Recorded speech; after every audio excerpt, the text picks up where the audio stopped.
Have you seen this footage of the plane that crashed in India recently? It blew my mind seeing how fast this plane was going just moments before the crash. It seems like they were fine, and then all of a sudden they turned and hit the building. But there's much more to this story. This is the 7th deadliest plane crash since 2005.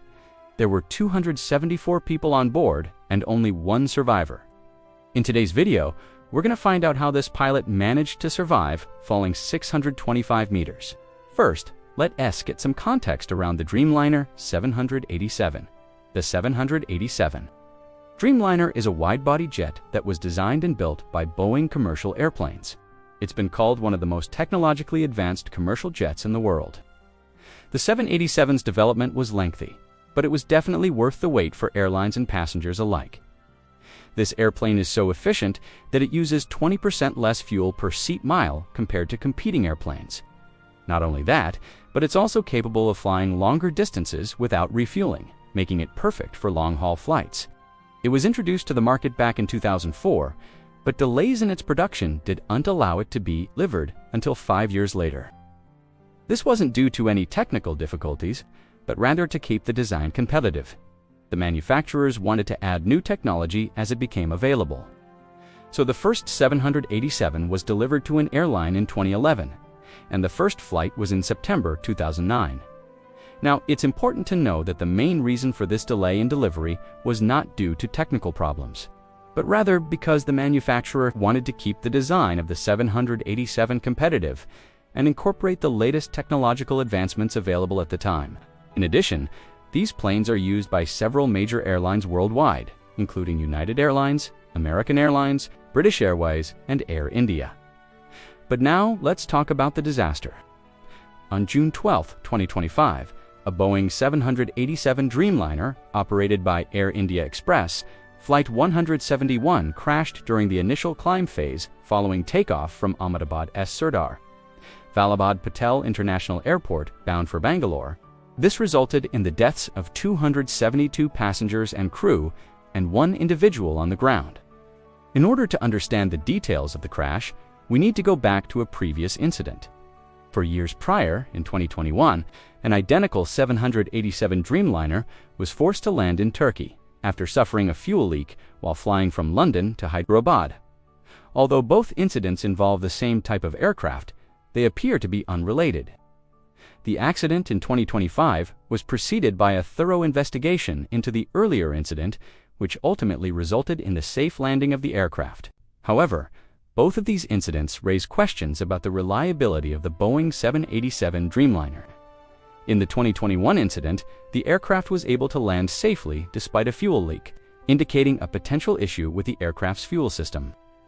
The 2025 crash, on the other hand, occurred during the initial climb phase of the flight, suggesting that the issue may have arisen during takeoff or shortly thereafter.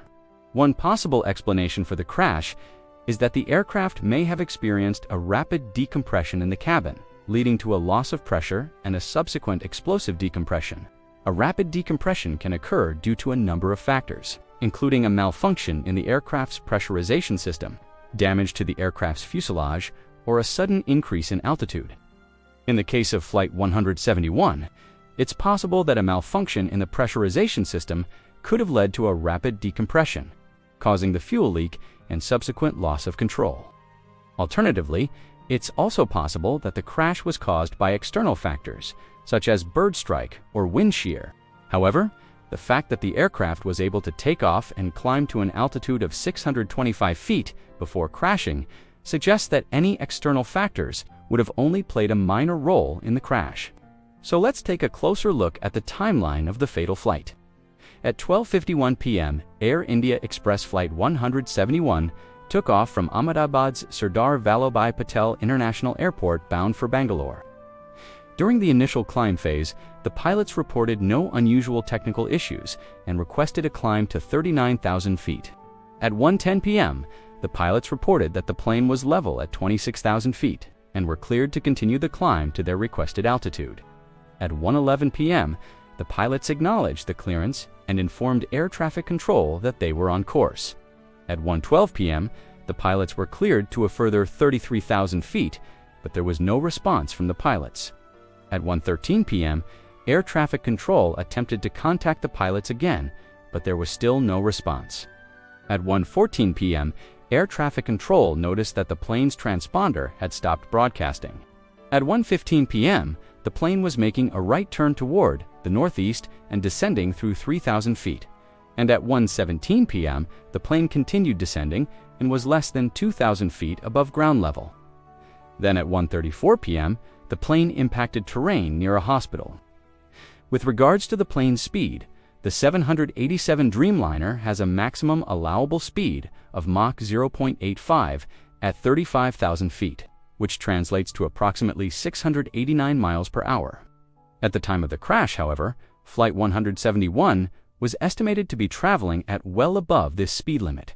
According to the information available, the plane's ground proximity warning system did not activate, nor did the pilots manually enable it, indicating that they were likely unaware of the impending danger. Additionally, the last altitude report from the pilots indicated that the plane was at 1,970 feet, which means that the plane would have been less than 300 feet from the ground had the pilots chosen to maintain that altitude.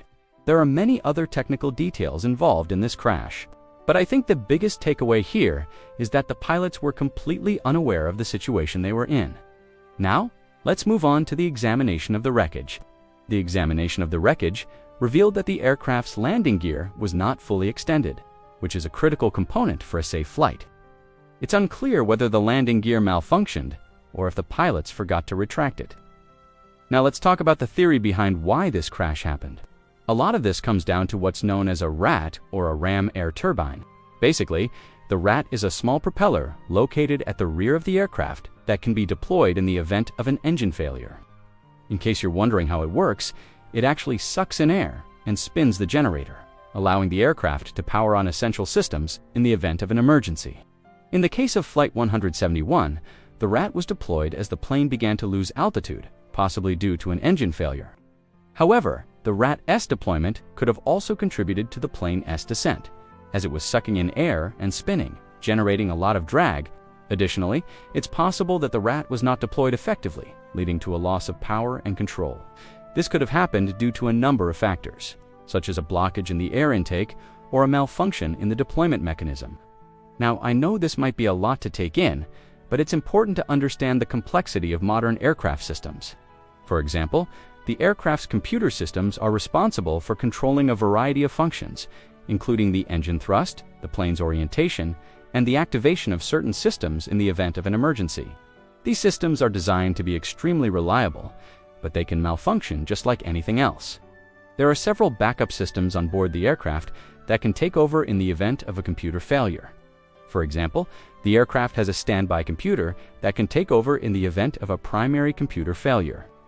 Additionally, the aircraft has manual controls that can be used to override the computer systems in the event of an emergency.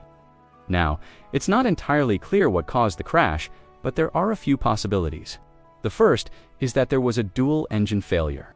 This is a relatively rare event, but it can happen.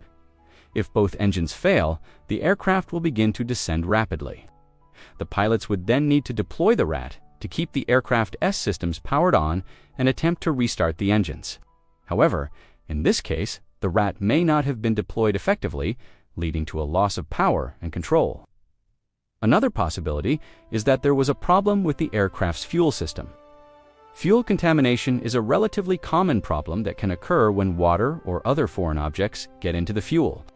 This can cause the fuel to separate, leading to a loss of thrust. In this case, it's possible that the pilots were able to maintain control of the aircraft initially, but the loss of thrust eventually caused the plane to lose altitude and ultimately crash. Lastly, it's possible that the crash was caused by a combination of factors, such as a fuel problem and a malfunction in the aircraft's systems. Regardless of the ultimate cause of the crash, it's clear that the pilots did everything they could to try to save the aircraft. Unfortunately, it wasn't enough, and the aircraft crashed.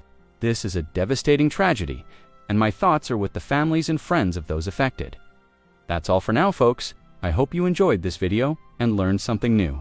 If you want to stay up to date on future videos, don't forget to subscribe to our channel.